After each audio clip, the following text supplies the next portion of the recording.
What is going on, guys? Nexas here, and welcome back to Destiny 2. And in today's video, guys, we're here with some Heresey of the Night stuff. I wasn't caught staring, don't worry. I'm just going over some new stuff you should really be getting your hands on, okay?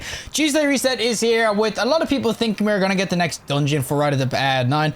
We're actually not. We're getting the Spire of the Watcher is still the one that's up. Look into the distance. You'll see it over yonder. This is still going to be the dungeon, of course, for this week. It looks like they're going to do a tri-weekly sort of rotation and have different quest lines. Like this week, of course, you can get the Liminal Vigil now with, of course, it's a shiny version. But one of the big things is going to be the Ritual Initiation quest line. And this is basically just a quest line you pick up from the Heresey. And all you have to do is complete one of the dungeons. So it doesn't matter when you pick this reward up. Once you complete a dungeon, you will be able to, of course, obtain one of these exotic rewards. So I just did the, obviously, the Spire of the Watcher. And you can do any version too. You can do Explorer, you can do Master. It doesn't matter what one you do. I did Explorer, match made in like 20 minutes. It's so freaking easy, guys. I'm telling you, if you're not a dungeon guy or you're not endgame, you could probably get carried, to be honest, not know what you're doing. But the Explorer mode is so good to dip your toes in. It's so easy to kind of like follow what you're meant to do. But Ritual Initiation itself, as I said, these are the rewards you will get. So if you actually look at it, it's basically you will get a guaranteed drop of one of the dungeon exotics. So Hierarchy of Needs is, of course, the exotic from the Spire of the Watcher. Navigator is going to be the one from Ghost of the Deep, which I assume is going to be the next dungeon. We don't know yet. And, of course, the last one is going to be the Galahorn Catalyst, which, yeah, it's kind of weird. It's mainly because Prophecy doesn't actually have an exotic at the end of it in terms of an exotic reward, like a weapon. So they just took the Grasp of Avarice, and I will say that Galahorn came out, I think, free to a lot of players. So this is like your perfect chance to pick up the Catalyst. And if I was going to pick weapons that would be the most useful that you should get, I think Galahorn's always going to be useful because Galahorn has never really been like out of meta. It's still a really dope ass rocket, and rockets are meta. It's there. Between the Navigator and the Hierarchy of Needs, it's kind of weird. I mean, Navigator is definitely more utility, I'd say, useful. But the only thing is that this only really unleashes its mojo once you get the Catalyst. And if you get in the Catalyst, you got to do a lot of the dungeon, which I know a lot of people might not do, but hey, we might get more quest lines before this, of course, where it might drop some catalysts like this. But Hierarchy of Needs is just more bang for your buck. It has a pretty cool catalyst as well, but I just think the Hierarchy of Needs might be what everyone's going to be looking at. And that's why we are going to go in with this weapon. We're going to actually, I don't even know, do I really want to, I've got all these weapons. I don't know. I might as well just complete the quest. I got all these weapons. I don't know why they give this for new for old players. But if you are a new player, you are going to be eating good. If you're a free-to-play player, you're definitely eating good. As I said, there's so much choice there. The Hierarchy of Needs, it's a sick-ass bow. And yeah, we're just going to showcase what it's like because it's so much easier to explain when I'm in game. So without further ado, let's go into PvP with the Hierarchy of Needs. Alrighty, so we are going to go in with, of course, our Hierarchy of Needs. And this is what it's going to look like. When I said it was sick, oh my, look at that chonker of a freaking arrow on the end of this. It is so freaking dope. Honestly, I probably actually should have went to my hunter for the, you know, what's it called, Oak Keepers. But this is going to be a bow that actually can hit some headshots pretty well. Obviously, oh my god. Adam and Nemesis? Really? I'm getting outbowed already? He's going to be Legolas, and I'm going to just be an absolute freaking noob with this thing. But this sort of bow, it's, as I said, same RPM kind of as the Wish Ender. So really long draw time, but it means it absolutely hits like a truck. So it can be really nice. And you will see it in the bottom. It will have the guidance ring now, buddy. Ah, in 37th. But it will have the guidance ring. So when I get precision hits, of course, it will give me some of that guidance ring. And then eventually, I'll basically make a ring of fire, which is really, really dope. Oh, there we go. So kills or headshots of PvP against Guardians is actually really, really good. Of course, you get a little bit extra than you would in PvE and everything. But yeah, if I just keep hitting my dome skis, oh my god, I missed a shot. Buddy, yo, can I just not get freaking blasted by your whole team? Oh, we get the headshot, and you'll see it. Now I have the guidance ring. So if I go up here and just do, oh, if I do a full thing. Now when I shoot through this, it will track. Now I should have just done it against the thing, but you'll see there's a little tracking. So that's the whole point of it. Now it doesn't last like really forever, but it actually does last a good bit long. So every time I shoot through this, it will like basically kind of fireball a couple of people as well. So I know for a fact that PvP this is exactly the meta or anything like that. I mean, you're going to use a bow, you might as well just use the Wish Ender or Monarch or basically any of the other freaking exotic bows, but it's still worth playing in the PvP and everything if you're a bow player. And oh my god, yo, young man. It is a pretty sick bow, as I said. It's kind of cool in terms of how freaking fires and everything. And oh my god, you can see precision hits are just gonna give you like the 2. And actually caught his head. I'm so dead. Yo, of course you're just gonna be oh my ass. Why is their whole team spawning in front of me? No, yo, young man. Oh, this is just like not a no scoping sort of weapon right now. And the draw time is so long, and obviously, if I was better at aiming, I could actually kill people. But you get 2 for precision hit, and then of course you get the extra like 2, of course, guidance ring when you get a kill on a guardian, which is really, really nice. And like, you need headshots to get this going. I'm just hitting all sorts of freaking body shot barrier. Oh, there we go. Right, boys, I got the ring of fire. Just let me get this ring of fire going, and we'll just blast them all. Now we get this guy though. There's the kill. You know what we're gonna do now? We're gonna do it here. Yo, guys, just peek my ring. Peek my ring. You can see it doesn't even one shot, but there's the kill. Oh man, Rifty boy up in freaking front of this. Oh, he's gonna be so mad now. I have to hit this guy. Yo, buddy. Get him! Get him! I procced another ring as well. Yo, young man! No!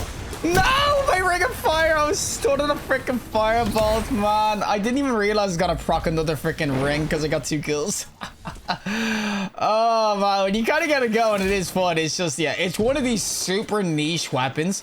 And you've got other ones, like TQ's divination, actually. You can just probably no scope and then body shot. Oh! What the? Yo, young man. Here we go. Oh my god, he's here. Buddy. Okay, we got the ring. We got the ring. They won't notice. You won't know. Oh, get him. Oh, this is the perfect spot. We're in the spawn. We're spawn camping. Yo, buddy. Buddy, you just spawned. Come back to me. No, my ring of fire. It's going to run out. Oh, my God. God damn it, guys. You were all spawning here. What happened? You just dipped. But this is always kind of built for PvE. Now they're going to be spawning here. Hey, buddy. Oh, man. This gets absolutely real, man. I love how much the bow actually just freaking hurts people now. Where did he go? Oh, I hit him once. I'm so dead. I don't know where the hell this guy went.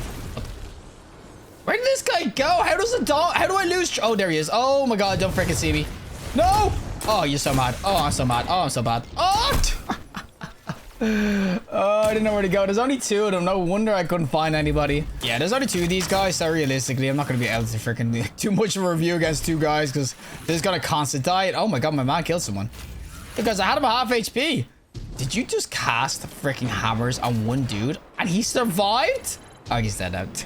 But yeah, that's going to be in PvP and everything, as I said. It's not really built for here. I just kind of wanted to give you a showcase of what it's like against the Guardian and how it can charge and everything. But yeah, it's a really dope boss bow. It's just PvP. There's just so many different freaking bows that can go in. Alrighty, time for the PvE side of things, of course, with the little hierarchy of needs that could. And this is where it's going to be obviously a lot better and everything. And you can kind of see why I'm freaking so far back is because when you are further back with this sort of weapon, it actually does more damage, and you can see it kind of like sends out little mini kind of nukes and everything. It's actually really good PvE, I mean.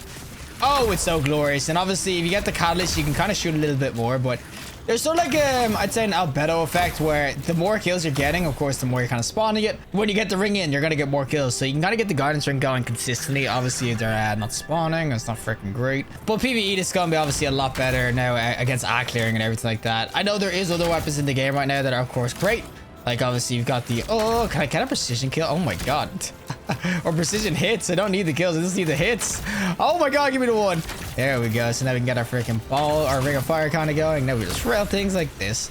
So, yeah, when you kind of get it going, it is nice. But, yeah, there's, like, Monarch and everything. Obviously, still PvP, which is got to still be really, really sick. So, I do understand that people will be like, I got rubber shoes. Yeah, and that's the reason that you don't really see this too often meta-wise because, yeah...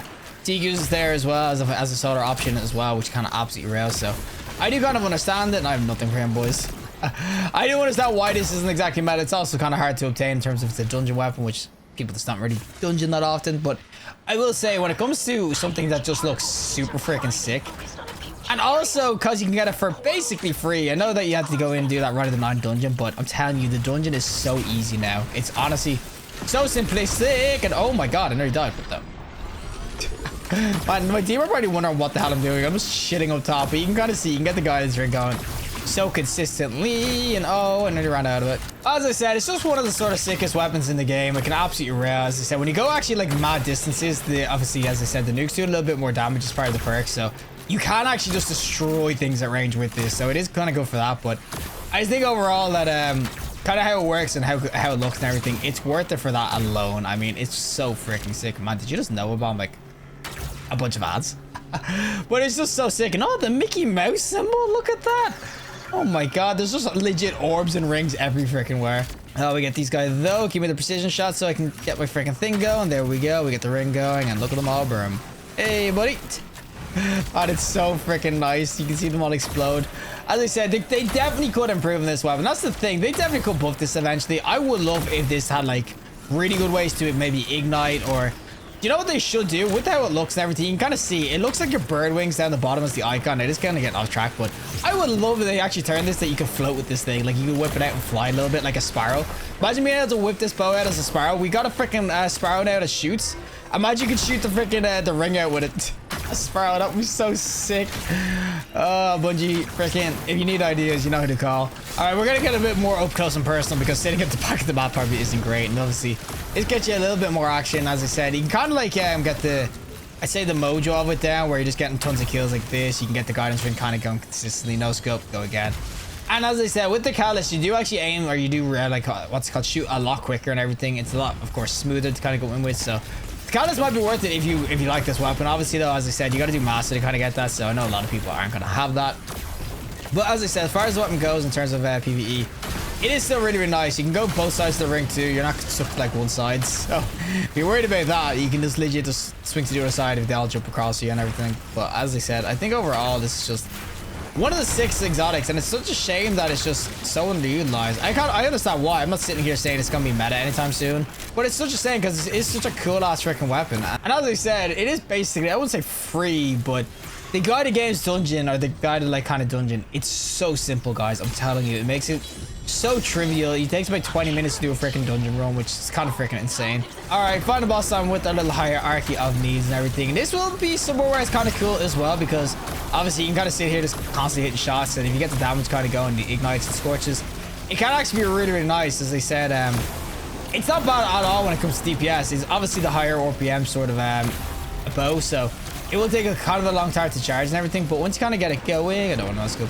Once you kind of get it going, though, it will obviously do some damage. Oh, buddy, freaking request to me.